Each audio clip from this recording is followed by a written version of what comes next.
A very warm welcome to IDFC First Bank presents Leaders of Tomorrow Season 14. I'm Ritwika Gupta, and today's episode brings together two powerful conversations at the intersection of health and wellness. From reimagining intimate care to building prevention-first healthcare systems, the discussions explore how India's health and wellness landscape is being reshaped. In the first segment, I'm joined by Bajaj, co-founder and CEO Sirona Hygiene, and in the second segment, I get chatting with Mayank Banerjee, co-founder of Even.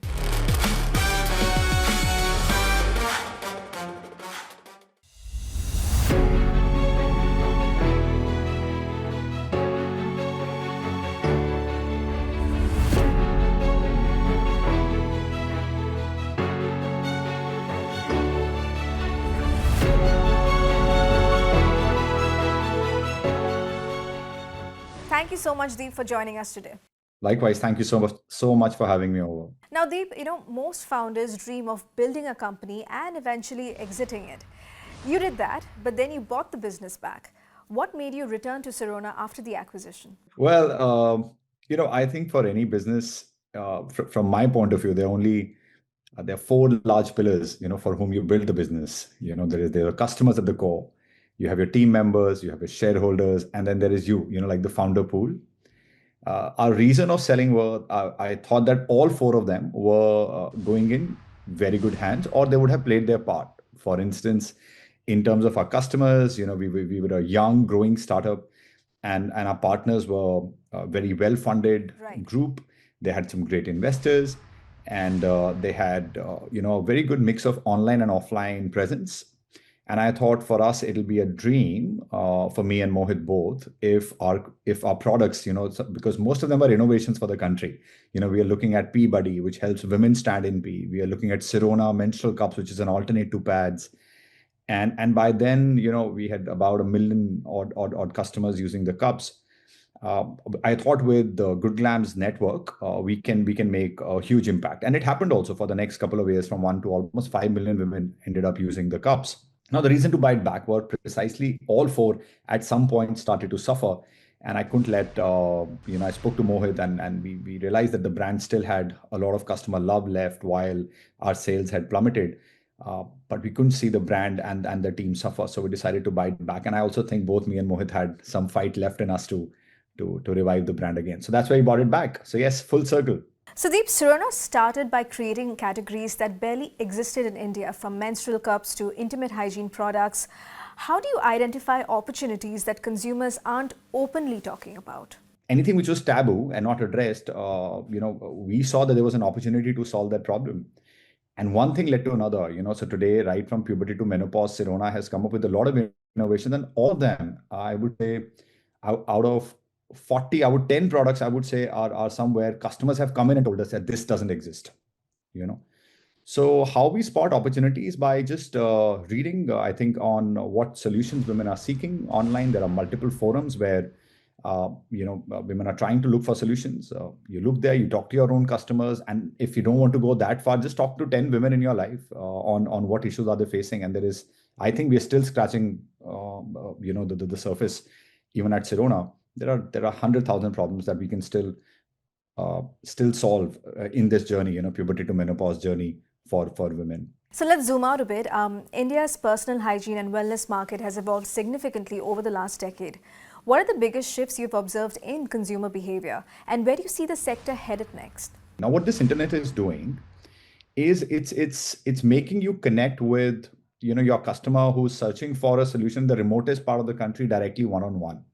Which has given birth, of course, in the past as well, but now it's giving birth to a lot of niche categories, which otherwise would be impossible to sell. Today, you can sell. So the customer is more aware. Customer is searching. Customer is willing to try. I think the inhibition to try has gone out. And that's what makes this whole beauty and personal care journey very, very exciting, especially intimate and, menstrual hygiene category like ours, where if you're able to solve a small problem, because the population is so large, you can create a meaningful business out of serving small niches as well. So that's what's keeping us excited. And looking forward to the next 5 years for Sirona now that we are back at scaling the business again. So Sirona is now expanding through retail, institutional partnerships, vending machines and international markets. How do you decide where to deploy capital and attention without losing focus? I think what is very important for us is it, and it always has been the mantra that we look at what problem do we solve, which can give uh, a larger impact almost immediately. So back then, it wasn't as much about the product as much it was around saying, let's have a conversation. Period pain, rashes, stain, ke around conversation nahi tha. There was almost no conversation around it. So our role was let's talk, let's create content. If a girl is searching, even if there are 10 searches on a neglected topic, Sirona should be able to serve it with information. Now I think focus is on distribution. Like how can, if a girl is traveling at every point, wherever she suffers from some of these issues, can our solutions be available? So hence the vending machines, hence trying to partner with large infrastructure companies like the airports and railway stations and metro stations, where we are trying to keep vending machines outside the washroom. So the focus right now the is on distribution. And I think the today's problem to solve now is last mile distribution, which is what Sirona prioritizes. How we pick is which distribution channel is able to give us the maximum reach to our audiences. That's the criteria that we follow in picking up where are we going to put money. So offline, of course, is women are back at stores, so we are there. They're traveling, so we're there at railway stations, metro stations, airports. When they travel to hotels, we're trying to be available there. Online, of course, that's the lowest hanging fruit for us. So I think in that order only we go around these channels. Deep, did it ever feel odd being a male founder building a business around women's hygiene? Did it ever create challenges in understanding customer needs or building credibility within the category? Well, I think to the contrary, it worked in our favor. We knew that we had to be very, very thorough. We can't take any solution that we are bringing in lightly. We went deeper. And to me, I've been in other businesses before this. I believe that if you're sincere about what you're doing, your gender genuinely doesn't matter. Like if you're a guy who's trying to say, like between me and Mohit, both are men. When we were trying to solve some of these issues, I think it helped us because first we tried harder, and also we could look outside the solutions. So think of it like for period pain, for example. Uh, Most of the convention solutions before Sirona came up with India's first herbal period pain relief patches were around hot water bottle painkiller. So everybody was trying to come up with a better hot water bottle or painkillers, similar. But because I think we were looking at from outside, we looked at how else can we solve it, and hence we came up with that period pain relief patch.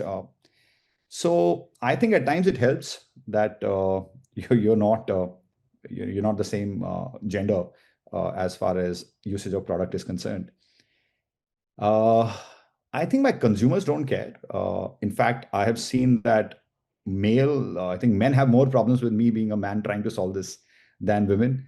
They are, in fact, for a customer, you're somebody who's solving a problem. So they are far more open. I mean, I've had women who've come in and thanked us for introducing some of these products and shared solutions openly. I think this whole mindset, the taboo exists in our head. So as someone who has sat on both sides of the table as a founder and an investor, what do you think founders most commonly misunderstand about capital or raising funding? I think for both, the assumption that capital will solve all the problems is the biggest issue. As a founder, as an investor, I've shown both. Between me and Mohit, we've invested in about 50 odd startups in the last few years, and we've been proven wrong so many times. There are startups which have raised a lot of capital and gone down. As founders, I have, and both of us have seen where at times lack of capital worked in our favor because we were looking outside the box for solutions. I think that's the biggest misconception, that money solves all the problems. It means to an end, but it's not the solution to anything meaningful. Yeah, that one will have to take the difficult route of cracking the problem at the core. And well, finally, Deep, tell us, where do you see the biggest opportunities ahead for Sirona? What role do you see the brand playing in shaping the future of this category? Well, the biggest opportunity stays the same. We want to be the most innovative period care company to come out of India. We want to come up with unique solutions to solve neglected problems. I think it's a very large opportunity. We started with puberty. We're now entering the perimenopausal section as well. It's hugely underserved. It needs a lot of dialogue. It needs a lot of education. It needs a lot of innovative products.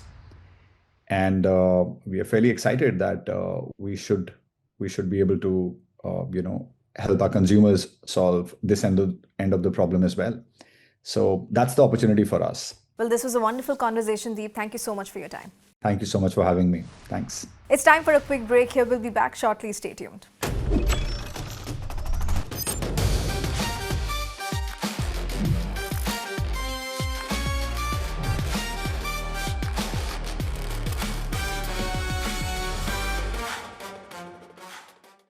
Presented by IDFC First Bank, always you first. Co-powered by Star Health Insurance.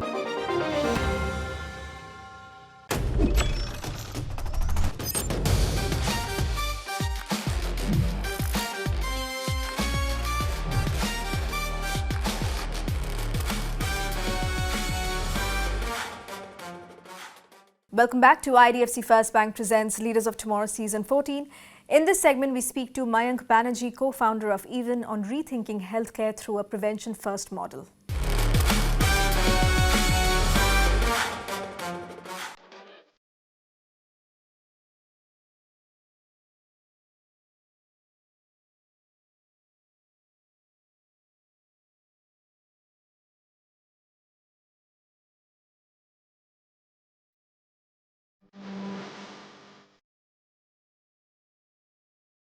Mayank, welcome to Leaders of Tomorrow, and thank you so much for joining us today. Thank you so much. Thanks so much for having me. So Mayank, healthcare today is probably one of the hardest sectors to build in because you're dealing with regulation, infrastructure, insurance, and of course, human lives. Why choose the hard problem? I think because working on the hard problem is how hard problems get solved. I think you were right. This is one of the most impactful sectors you can work on. As far as I'm concerned, this is probably the most impactful problem that I would like to work on through my life. And also for some of our investors, some of our employees, as a business, I think it also has massive upside. So yeah, that's why this is the problem statement that we wanted to focus on.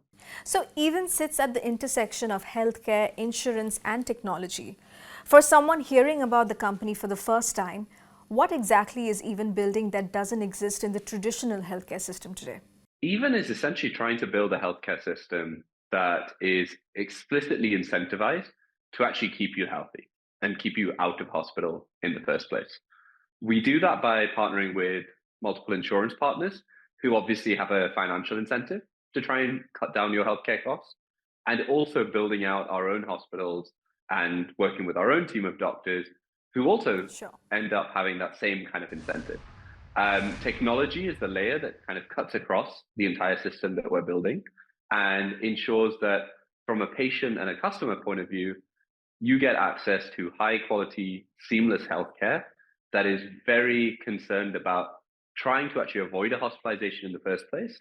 And if you do end up needing one, ensuring that it is short, ensuring that it is well managed, and that you recover as quickly as possible. So most healthcare businesses make money when people get sick. Even seems to be built around keeping people healthy. Does that create a very different set of incentives? Like you said, I think the business model of private healthcare is generally one that you get paid by the patient a fee for the service that you provide.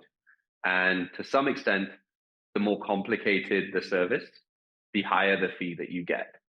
As a result, it kind of makes sense, as you rightly pointed out, that the incentives are one where actually you want to be treating sicker patients with higher acuity problems. Whereas in our model, actually part of our payment comes from our insurance partners, as well as the patient. And so those insurance partners obviously want to avoid expensive illnesses. And so we end up shaping a system and a healthcare system that is so explicitly tied to investing in your healthcare through preventative care and keeping you healthy. Now, in terms of those are the incentives, in terms of the outcomes, that means that when you come to, let's say, one of the hospitals that we run, you have about a 70 to 80% lower chance of ever needing to come back to that hospital for the same event.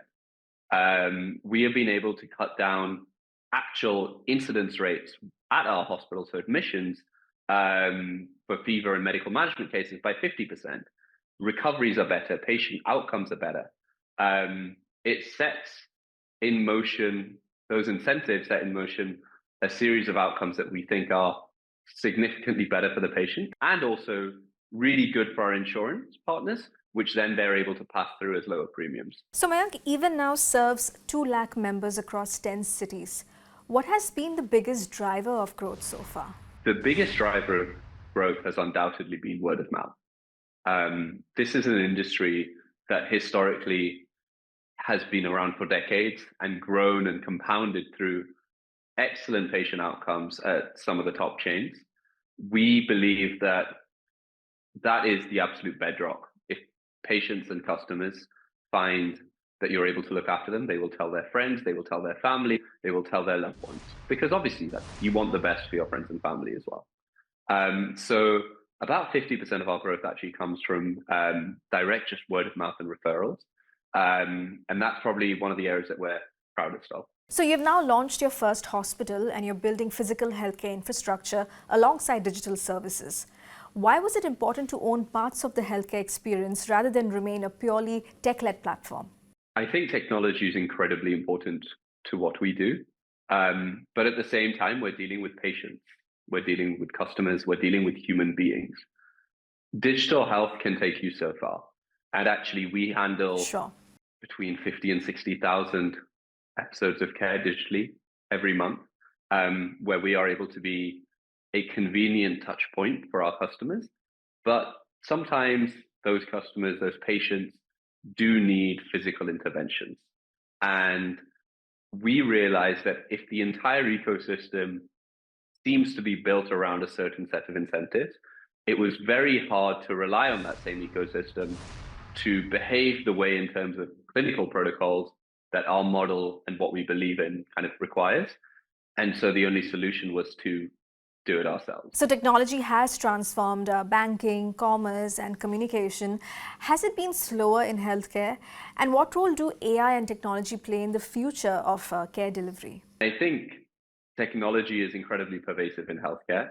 The way we see it is AI and technology is essentially access to really high quality care at a significantly more convenient time to the end patient.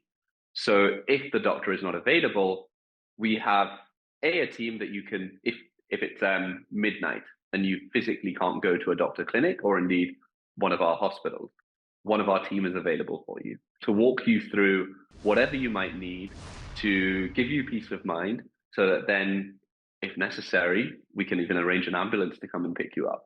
We see technology as the coordination layer that cuts across the entire healthcare system. The other piece that I would say is our doctors use it every single day. Already we are an integrated system. So whenever you speak to one of our physicians, you're not just speaking to that clinician, you're speaking to the entire pool of even doctors and allowing them to share information with each other, allowing them to use AI as a clinical decision support tool, which ensures that patients get the best possible outcome. And just as importantly, the entire system is working to keep you healthy, not just one individual doctor. So Mayank, you grew up between the UK and India and have experienced healthcare systems firsthand. What is that one aspect of healthcare in India that people accept as normal, but that you think is fundamentally broken and needs to be redesigned from scratch? Really good question. And I'd actually like to begin by saying, I think the Indian healthcare system in many ways is spectacular. So this is a very personal thing. Yesterday evening, unfortunately, my mom, who lives in the UK, she fell down and she hurt her hand. She went to the A&E department. She called me at about midnight and she was there for 5 hours. And eventually she was not able to get an x-ray and was told to come back the next day.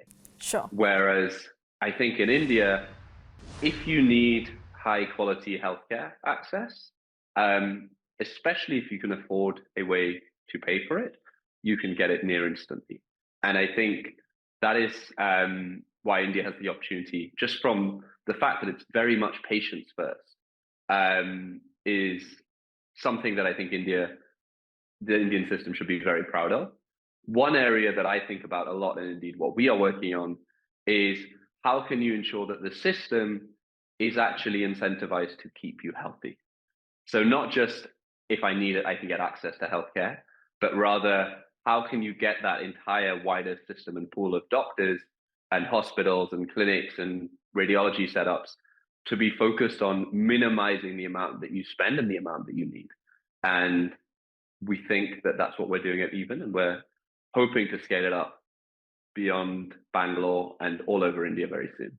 And finally, Mayank, tell us, what's the long-term vision for Even? What's the road ahead? In the long term, our goal is very simple. It's to ensure that every single person in India has access to the incredible high quality care that I would want for my family and the people I care about, whenever they might need it at no extra cost. Now, that is something that can only really be achieved if insurance is more and more the bedrock of how healthcare is paid for. And just as importantly, that insurance is priced cheaply enough and affordable enough to ensure everyone gets access. So in the long run, we want to make sure that the entire system works to cut down the cost of healthcare and to actually reduce the need for it in the first place. Well, thank you so much for your time, Mayank. This was a very insightful conversation. Thank you so much for having me. With that, it's a wrap on this edition of IDFC First Bank Presents Leaders of Tomorrow Season 14. We hope you enjoyed the episode. Thank you for watching. Goodbye.